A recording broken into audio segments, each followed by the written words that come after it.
Durante décadas, astrônomos e astrofísicos pensaram que Ceres era apenas um aglomerado de rochas bastante primitivo, orbitando o Sol como um planeta anão entre Marte e Júpiter.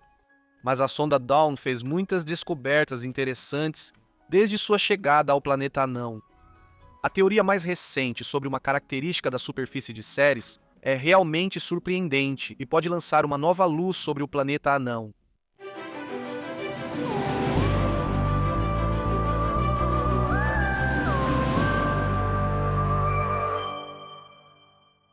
Ceres é considerada feminina e é tanto o maior asteroide quanto o planeta anão mais próximo da Terra.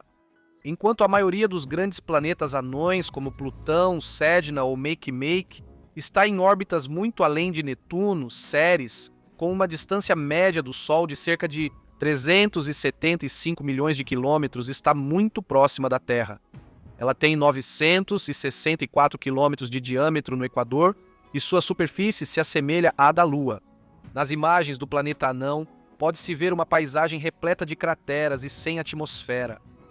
Ceres, aliás, é acompanhada pela sonda espacial Dawn, que a alcançou em 6 de março de 2015. Até 1º de novembro de 2018, a sonda orbitou Ceres e, durante a missão, já capturou milhares de imagens interessantes. Seus últimos dados foram enviados pela sonda à Terra em 1º de setembro de 2018. Em seus 3 anos e meio de missão, Dawn descobriu algumas coisas interessantes em Ceres. Ela fotografou, por exemplo, manchas brancas muito brilhantes com uma forte capacidade de refletir a luz do Sol.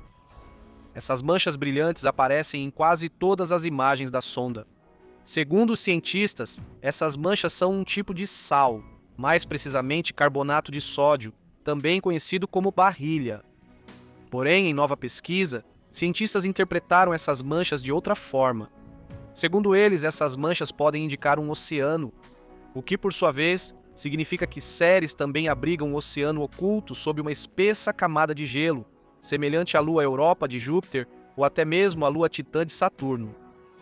Segundo os astrônomos, Ceres teria um oceano salgado sob uma camada muito espessa de gelo.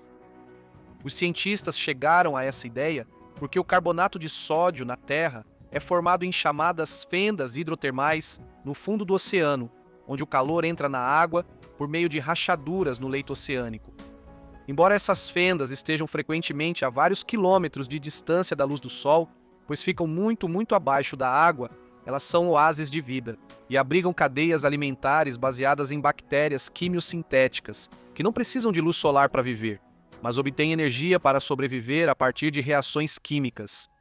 Vamos voltar às estranhas manchas brilhantes. Uma dessas manchas brilhantes existe bem no meio da chamada cratera Okator, que se formou devido ao impacto de um asteroide há 20 milhões de anos.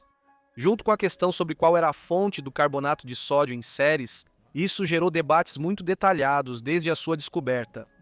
O carbonato de sódio veio do gelo subterrâneo, que foi derretido pelo calor do impacto do asteroide na cratera Okator e depois voltou a congelar. Ou o oceano de água salgada já existia no momento do impacto do asteroide, de modo que a água aquecida fluiu para fora através de fendas? Essa última hipótese significaria que o interior de Ceres é mais quente do que se pensava, e que a água salgada ainda poderia estar presente. Os dados que a sonda Dawn transmitiu aos cientistas indicaram claramente um sim para ambas as questões. Os dados foram coletados na fase final da missão da Dawn. Quando a sonda ficou sem combustível, ela estava a apenas 35 quilômetros acima da superfície de Ceres e conseguiu enviar imagens impressionantes com grande riqueza de detalhes. Ela também conseguiu medir variações gravitacionais na cratera.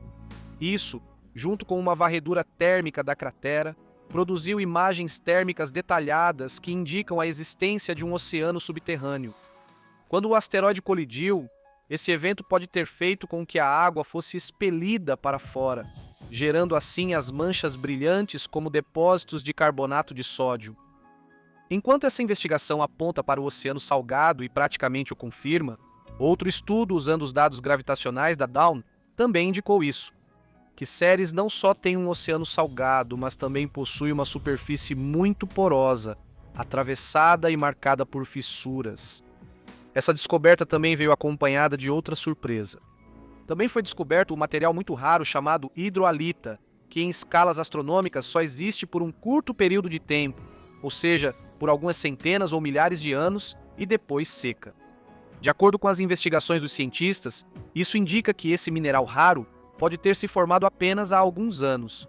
Pode ser. Em conclusão, isso pode significar que o oceano salgado sob a camada de gelo de Ceres é muito ativo e que a água salgada chega à superfície com mais frequência do que se pensava até agora.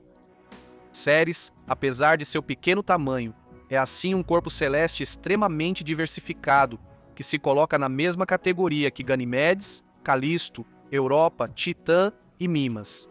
Todos esses corpos celestes são potenciais mundos oceânicos, com a possibilidade de que sob uma camada de gelo de vários quilômetros de espessura possa existir vida. Aliás, uma missão sucessora a Dawn foi recentemente encomendada pela NASA como um estudo conceitual. Esse documento conceitual deve ser publicado pela primeira vez em 2023 e pretende não apenas pousar um rover no planeta anão, mas também trazer rochas de Ceres de volta à Terra. Se e quando isso vai acontecer, como sempre, está escrito nas estrelas. Nesse sentido, desejo a vocês uma agradável noite de terça-feira, vivam muito e em paz. Tchau!